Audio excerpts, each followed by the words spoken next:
Magandang hapon po sa inyo lahat. Ang nga po pala si Pablo. Kamusta po kayong araw nyo? Okay naman po kayo lahat? Medyo mainit ngayon, no? Siksikan kasi. Alam nyo, bago ako magpatuloy sa performance ko, gusto kong sabihin, sobrang kinakabahan ako ngayon. Pero napapasalamat ako kasi ang daming dumalo, ang daming nakikikanta sa awitin ko. And talagang nabubuhayan ng loob ko at lumalakas yung loob ko dahil sa inyo. Para po pala sa inyo nakakilala sa akin, ako po ulit si Pablo. Member po ako ng SB19, pero nag-iisa po ako ngayon dahil gusto ko po ikwento yung story ako sa pamamagitan ng mga awit ko. At yung narinig niyo po, ang pamagat po noon ay Tumunoy.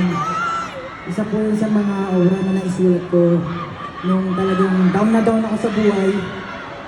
Actually, siguro hindi pa alam ng iba, pero yung awit na yun, nakanta ko na siya before. Nasulat ko siya nung nag-quit ako sa show BT, tapos yung sister lang yung natira. Yun, nasulat ko siya noon. Talaga yung down na down ako sa buhay noon, tapos parang hindi ko alam kung anong gagawin ko kasi nag-practice ako ng 3 taon, pero parang nawala lang bigla-bigla lahat yun.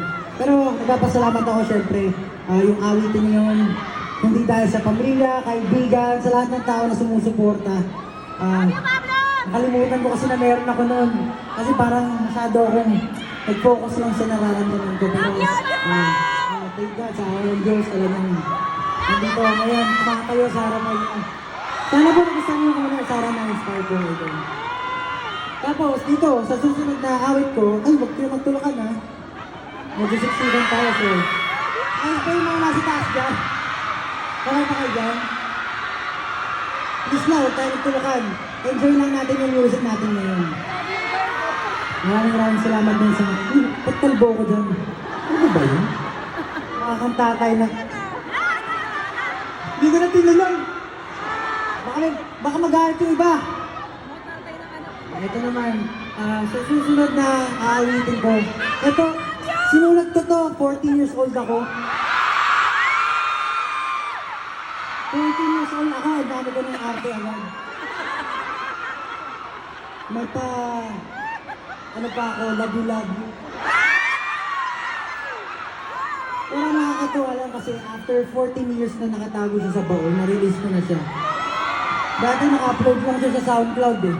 Tapos pinapakanya ng mga supporters. Kakakalampag nila sa akin yun, ni-release ko na tuloy. So, etong kantang to, sana sabayan nyo kasi yung pinakamalakas na boses, alam mo yun? Sige, huwag natin patagalin to. Itong susunod na awitin, pamagat nito, Drowning in the Water, let's go.